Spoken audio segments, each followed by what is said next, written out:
Trump administration and North Korea, because the Defense Intelligence Agency has recently assessed that Pyongyang is now capable of possessing sufficiently miniaturized nuclear warheads so that they could affix them to intercontinental ballistic missiles, possibly putting them within range, certainly of the U.S. military base in Guam, of course, of the 35 miles to Seoul, South Korea, home of millions, and potentially, not now, but in some time in the future, within range of America. In fact, in 2003, a North Korean missile fragment was found in Alaska. There has also been talk, of course, of an EMP weapon that North Korea could deploy, which would affect the American electricity system, although that remains largely theoretical. Now, first thing, of course, to remember is that this information is coming from the Defense Intelligence Agency, other, of course, intelligence agencies in the United States. You know, these wonderful intelligence agencies that were used as a support mechanism for the mad fiction that Russia had hacked the U.S. election, that said that, don't worry, in Iraq we'll be greeted as liberators, and it's a slam dunk, said Tenet of the CIA, that there were weapons of mass destruction under Saddam Hussein's regime. This is the same intelligence agencies that completely failed to predict the end of the USSR in 1991, that failed to predict 9/11, that helped to arm bin Laden and the Mujahideen in Afghanistan to fight against Russia in the 1980s, who have more recently helped arm ISIS and Al-Qaeda in Syria and Libya and other places. So I think it's fair to say that we should take whatever they say with a fairly significant grain of salt. The miniaturization of the nuclear warheads has not been independently verified. So now, I have referred to the leader of North Korea as crazy, and morally, you know, it's wretched and it's evil. This is probably the most repressive regime in the world. It makes, I guess, Google's HR department look relatively benign, and but it's not crazy in terms of geopolitical, right? The international game of chess, geopolitical strategies and maneuverings. North Korea was founded as a communist country, which means two things fundamentally. One, of course, is it's materialistic, it's atheistic. There's no dangling of rewards in the afterlife to drive people to truly self-destructive behavior. It is the afterlife ideologies that are the truly dangerous ones, because there's less immediate survival, rational calculation, and more unpredictable. There's not a lot of North Korea suicide bombers, of course. So the fact that it's a communist country means that it's more prone to rational calculation, although, of course, not moral. And the second, because North Korea started as a communist country, this will never be referred to by the mainstream media, which tends to be on the left and therefore is addicted to covering up the crimes of a communism and so on. So the left is going to call them a crazy, rather than say this is the end result of, well, a lot of the policies that they advocate. So Korea has been referred to as the Hermit Kingdom. It's always been a relatively isolationist society. North Korea, of course, hived off as the result of the Cold War, right? During the Korean War, 1950 to 1953, which never actually ended. It ended in a ceasefire, in a suspension of hostilities. The war's never actually been ended technically. North Korea is still at war with South Korea. But during the Korean War, Pyongyang found itself repeatedly at the receiving end of threats of nuclear attack from the United States. And, you know, it's really, really important to remember that in the international realm, the possession of nuclear weapons is the same as the Second Amendment in the United States. If you're not armed with nuclear weapons, you're going to get pushed around, you're going to get bullied, you're going to get deposed, you're going to get invaded. This is not a lesson that's been missed by the regimes around the world. So just as Americans say, well, we need to have a Second Amendment in order to not be pushed around as much by the government, internationally, the Second Amendment is the equivalent of nuclear weapons. So when North Korea found itself on the receiving end of these endless threats of the United States to attack it with nuclear weapons during the Korean War, then it turned to its ally, of course, two allies that it had at the time, the communist, then communist China, and then communist Soviet Union. The Soviet Union helped to give it information and some mechanisms by which it could pursue nuclear technology. And they had reason to be alarmed at the U.S. nuclear threats. In 1950, a reporter went up to then President Truman and said, hey, man, are you going to use atomic weapons in Korea against North Korea if the war's going badly? And it was going badly at the time. And the president said, yeah, we will deploy pretty much any weapon we have. And 3 years later, Eisenhower said he would remove all restraints in our use of weapons if the North Korean government refused to negotiate in good faith and to end the war. And so you had the only, of course, country that has used nuclear weapons during wartime is America. This was, I guess, 1950, right? This was only half a decade after the bombings in Hiroshima and Nagasaki. So this was a serious threat to North Korea. This was taken very seriously. So this continued to escalate after the cessation of hostilities in 1953. So in the Cold War, of course, was a massive escalation of nuclear proliferation around the world, not in terms of the countries getting nukes, the governments, but in terms of the deployment. In 1967, kind of one of the hysterical heights of the Cold War, and I guess a half decade or so after the Cuban Missile Crisis, there were 3,200 nuclear weapons deployed in the Pacific theater, and the majority of those were in South Korea. This is really, really important to understand. Now, the U.S. has, I've heard estimates, 25, 28,000 troops still stationed in South Korea. There's a demilitarized zone, of course, but you had hundreds, if not thousands, of nuclear weapons within a couple dozen miles of North Korean border. This is an astounding thing to remember when it comes to the perception in North Korea of the danger of the United States. I mean, America under JFK went kind of mental in the Cuban Missile Crisis when there was a perception, or the satellite photos had revealed, that the USSR was going to bring missiles and put them in Cuba. It would be a relatively small number of missiles. If you have hundreds or thousands of missiles within a couple of dozen miles of your border, all pointed, I guess, pretty much at your government and the head of the government, that is really an astonishing thing. Right now, America is, terrified and enraged at a couple dozen nukes on the other side of the world potentially being used. So imagine if America was facing hundreds or thousands of full-on ICBMs, of full-on nuclear weapons, both artillery-based and missile-based, in Mexico. Pointed directly at Washington, that would be a pretty big deal. And this, again, is not to excuse or forgive any of the immense evils committed by the North Korean government, but to give some context and some understanding as to what is going on. Now, the question, of course, is, I know America has voted itself, well, I guess the military-industrial complex has voted America the world's policeman since the end of the Second World War, certainly since the end of the fall of the Soviet Union. Why is it an American problem?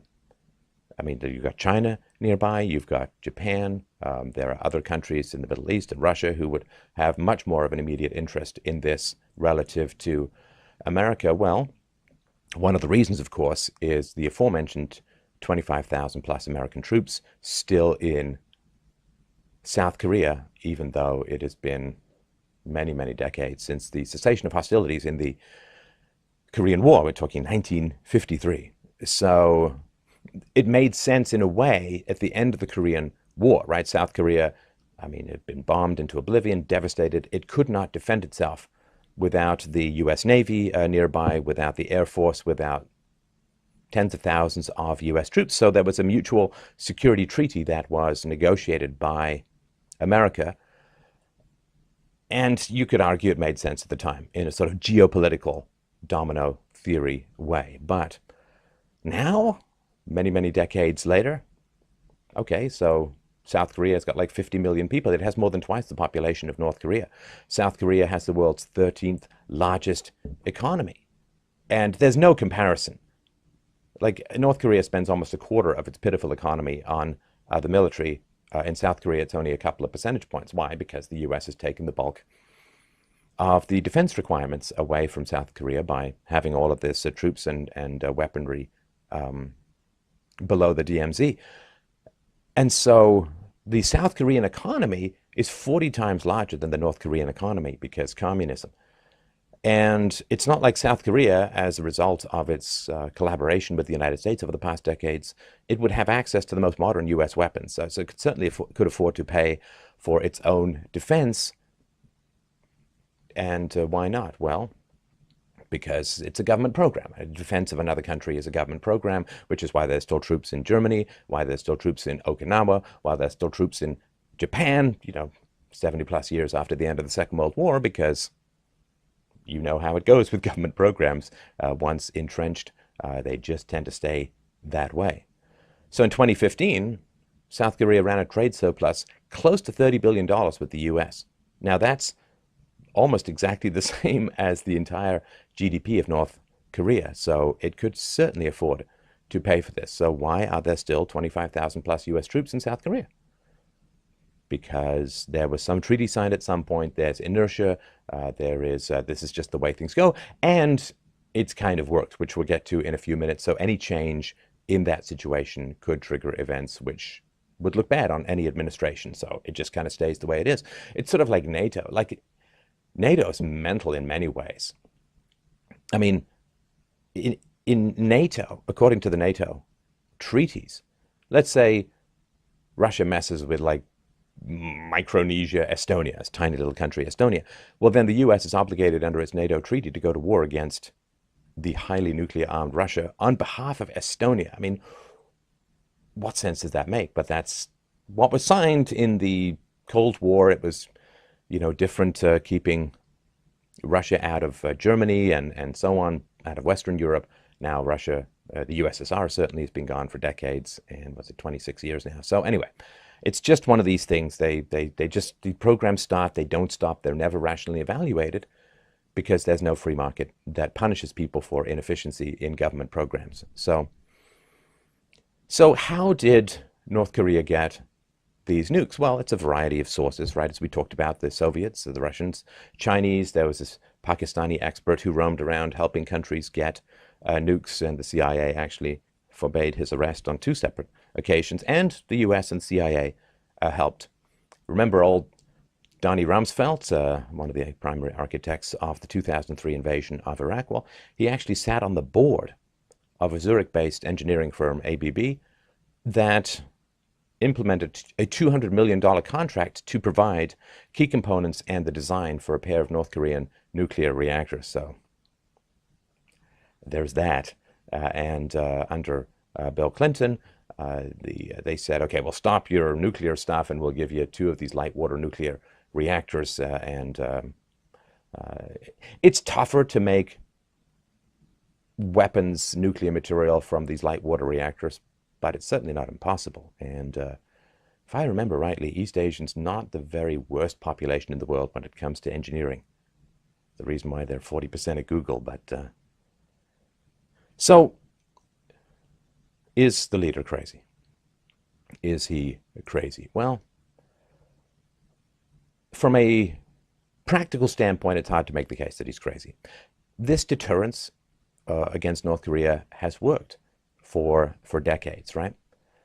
So it has been, I guess, 64 odd years since the end of the Korean hostilities in 1953. And since then, right, this is, that's a line from a Beatles song. That is quite a long time. And North Korea has not launched any war to retake South Korea. They'd like to, of course. They want to reunify in the same way that Germany did. But they haven't. And partly the reason why is, in fact, the majority, is that the U.S. has these tens of thousands of troops. They've got a naval power all around, and they have serious firepower in South Korea and, of course, in Japan as well. And it's not like there hasn't been opportunities for North Korea to try to retake South Korea. South Korea has gone through 2 military coups, one in 1961, one in 1980, and this, of course, caused the withdrawal of some of its troops and military equipment away from the border. North Korea did not launch an invasion, did not do any of that stuff. So given that it's been 64 odd years and North Korea has not launched any attempt to retake South Korea, deterrence has kind of worked. That's not crazy behavior. The deterrence has kind of worked. And so, of course, yeah, they are trying to get a hold of nukes. However, I would argue that the attempt to gain nuclear weapons is no longer something that can be assumed to be an offensive measure. It can well be assumed to be a defensive measure. So the dictators around the world, leaders around the world, have seen a number of examples of what happens when you don't have nukes, or even you give up your nukes, right? So Saddam Hussein gave up his weapons of mass destruction, and what happened? Well, he had an unrealized nuclear program. He got taken out, tried, hung. I mean, his regime and his country, to a large degree, destroyed. Muammar Gaddafi gave up his nuclear program voluntarily. And everyone said, well, now you're going to rejoin the community of nations. And what happened? Well, NATO-backed rebels took him out, dragged him through the street, and he was basically murdered by being sodomized by a bayonet in 2011. So he gave up his nuclear program, and look what happened to him. Saddam Hussein didn't have nukes. Look what happened to him. This is very clear. So because somebody wants to get a hold of nuclear weapons, to me, does not mean that they necessarily are going to start launching it against San Francisco. It means that, well, it's a Second Amendment principle, right? If you have a neighborhood where people are allowed to own guns, the criminals are going to face much more difficulty and danger breaking into people's homes and trying to mug them and so on. It's a big problem. Now, it has been since 2006 that nuclear tests have been claimed by North Korea. But, you know, there's a history before that, which is generally not mentioned a lot in the 30-second sound bites in the mainstream media. There was it was called an agreed framework as of 1994. North Korea was supposed to freeze and eventually dismantle its nuclear weapons program. And the return for that was they said, okay, we're going to give you conventional fuel. You're going to get these 2 light water nuclear reactors that were not supposed to be able to produce this weapons grade fuel. But it turns out that subsequent inspections, North Korea had surreptitiously extracted about 24 kilograms of plutonium from these fuel rods. And U.S. intelligence, after this supposed program was in place, said that the North Korean government had enough material for 2 or 3 20-kiloton plutonium bombs. So, I mean, it's kind of funny in a way and kind of horrifying in a way, like most of the things to do with the state. So the government in America makes these agreements with other countries and then seems to be shocked when the other countries don't hold up their end of the bargain. Well, when you think about what about promises that, say, the American government makes to its own people? You know, like, hey, if you like your doctor, you can keep your doctor. If you like your plan, you can keep your plan. Oh, and this is going to take $3,500 off the price of your health care every year. And, oh, don't worry if you say that the Republicans, if you vote for us, we're going to repeal Obamacare. And now they're getting sued for breaking promises. And, you know, so the idea that the U.S., the American public should trust the U.S. government's trust in North Korea, but the American public in general can't even trust its own government to keep any of its promises. April 2002, it's not just people on the left. I mean, it was not just Carter to some degree, Bill Clinton to a larger degree, but Bush as well. 2002, the Bush administration said, hey, I've got a great idea, $95 million of American taxpayers' money. We're going to help them, North Korea, begin construction of these light water reactors. Fantastic. And Bush said, well, if we give then dictator Kim Jong-il the potential to produce, let's say, 100 nukes a year, he said this was, quote, vital to the national security interests of the United States. I mean, this incompetence, this megalomania, this idea that other countries, other cultures around the world are these chess pieces that you can just move around. They have no will of their own. I mean, this is a psychotic view of the world, in my opinion. Now, as far as what should happen now, I mean, the idea that you're just going to do some airstrike that's going to take out the nuke capability of North Korea when they've had at least a decade to scatter and plan for all of this, I mean, I don't think that's likely at all. Like, I'm no military expert. I mean, I can give some general principles and philosophy I'm good at, but it seems a ground invasion would be monstrous. And of course, North Korea has massive conventional artillery north of the demilitarized zone. And again, Seoul, 35 miles away from the border, they could do a massive amount of damage even if they didn't want to do any of the nuclear attacks, or if they didn't work, or it still doesn't matter. We know for sure that, I mean, how many people in Japan died from conventional bombing versus nuclear bombing. I mean, it was astonishing.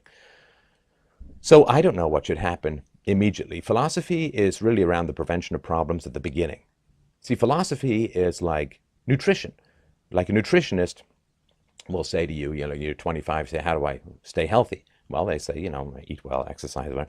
So the nutritionist is one thing. They can help prevent problems from accumulating. Once you're having a heart attack, you don't get on the phone to your nutritionist and say, what should I do? Because your nutritionist will say, okay, you just get an ambulance, go to the ER. This is beyond what switching to veggie burgers can help you with, right? So philosophy is around solving problems at the beginning. This is the great question I have in this show, which I mull over literally every day, which is, have we moved, have the disasters that have snowballed from the bad decisions at the beginning of things, have they overtaken and overwhelmed the capacity of language to fix the problems that bad ideas have caused? I remain on the fence, but I will continue to make the arguments until the evidence becomes inescapable. I hope it won't. So I don't know what should happen now, but this is sort of the background. And this is the important thing to understand. So, you know, everyone's Hitler, right? It's like, well, we appeased Hitler. We didn't intervene with Hitler. And, you know, therefore everyone thinks you have to intervene with every potentially dangerous situation around the world. But Hitler was not the result of a lack of intervention in many ways. Hitler was the result of an intervention. This is, again, the lesson will always be drawn that is favorable to the expansion of state power by the majority of people who want state power to increase. But what fueled the rise of Hitler? Well, in the First World War, the two sides were fighting themselves to exhaustion, right? It had been 4 years plus. 10 million people had been killed, and actually 20 million people died in the Spanish flu from a weakened population and the mass transfer of people after the end of the First World War. Everyone remembers the First World War, but it was more people died in the Spanish flu epidemic that followed the First World War. But the two sides were fighting to exhaustion in the First World War. And what would have happened is they would have fought to exhaustion. Everybody would have gone home, and not one side would not have been able to impose this draconian peace conditions or treaty conditions on the other side. So how were the Allies able to impose such draconian, like Treaty of Versailles, draconian peace measures on Germany, to the point where Germany would have spent until the 1980s paying off war reparations and war debts and so on? How was that possible? Well, because, again, people and cultures and countries, they're not just these chess pieces you can move around that have no will of their own. When America intervened on the side of the British and the French in World War I in 1917, after, of course, Woodrow Wilson had made an explicit promise not to get involved. Anyway, what happened was the overwhelming might of the American forces joined with the Allies on the Western Front. Well,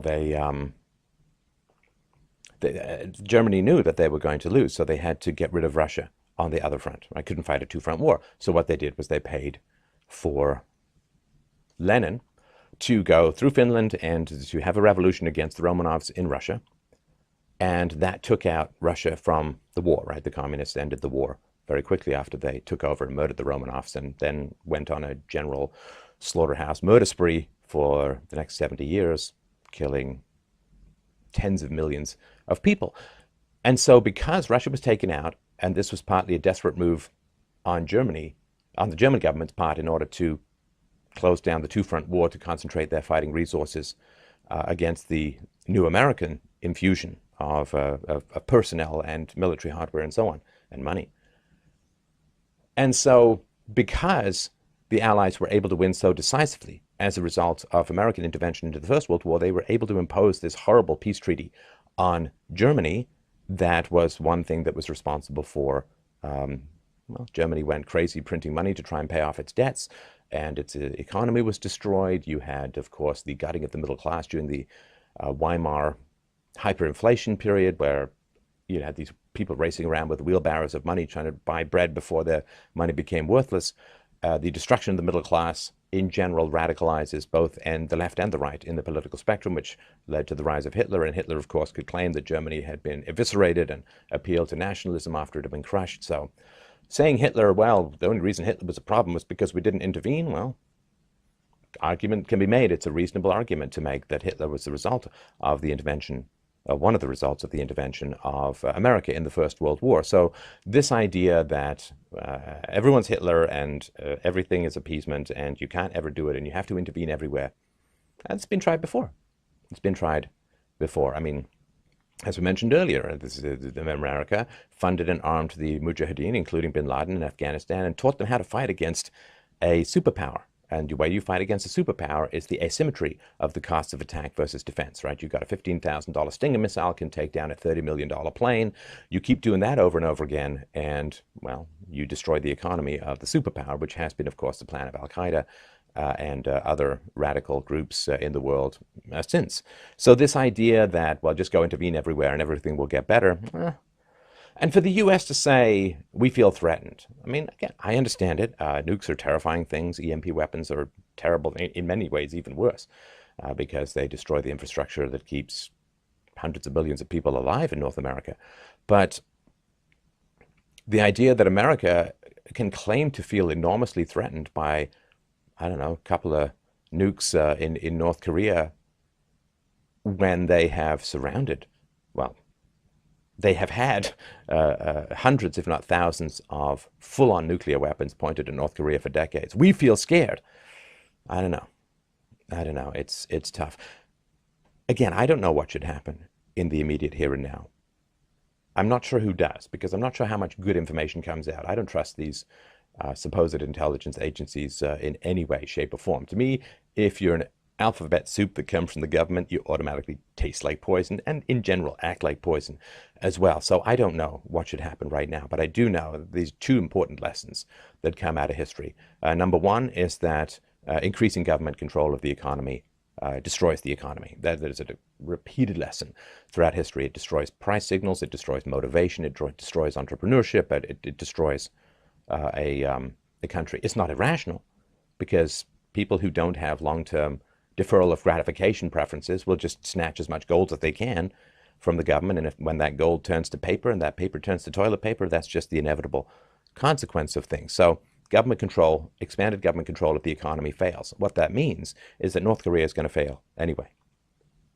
North Korea is going to fail. North Korea economically is going to fail, whether there are sanctions or no sanctions. It's going to fail in the same way that the Soviet Union fell. Now, North Korea established in the 1950s, Soviet Union established in 1917, 1918. Okay, so 70 years or so for the Soviet Union to fall, and a couple of decades behind it is North Korea. So it's going to fall on its own, no question. It's termites of no price signals, of no entrepreneurship, of a massive diversion of resources from a starving and enslaved and imprisoned population to a massive military-industrial complex within North Korea. It's going to fail. Whether there are sanctions, it's going. I think I can repeat myself. It's going to fail. Now just look at Venezuela. Expanding government control of the economy produces this kind of result. So it's two lessons of history. It's going to fall on its own, whether there's an intervention or not, whether there's a war or not. Just, if you want to be patient, it's the old thing that Socrates said when he was being put on trial for corruption of the young and for alleged blasphemy, not believing in the gods of the city by Miletus. He said, look, I'm old. Why are you condemning me to death when nature will take its course pretty soon anyway? And case could be made, North Korea, it's going to fail.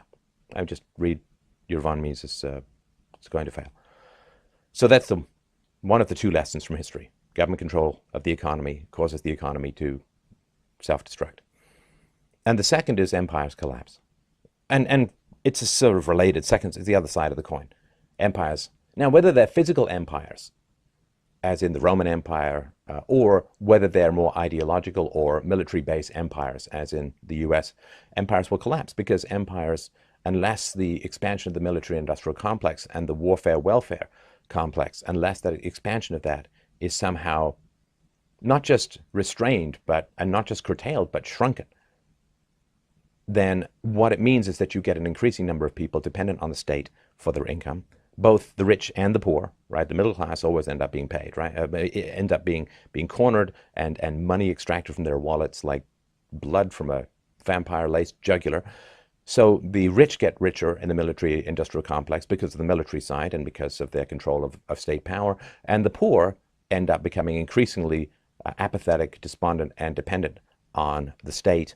And these two forces, which is why, there's this increasing polarization of rich and poor, not just because of third world immigration, but because of the welfare warfare state. And the middle class end up being hollowed out, end up going galt, and then the whole system collapses. And these two lessons of history, government control of the economy destroys the economy and empires always fall, they arise from the same sin, the sin of pride. The sin that you are in control of the world, that you are in control of things, that you can make things happen, that people can be moved around like inanimate objects, like pawns on a chessboard. That's not how the world works. Blowback is very real.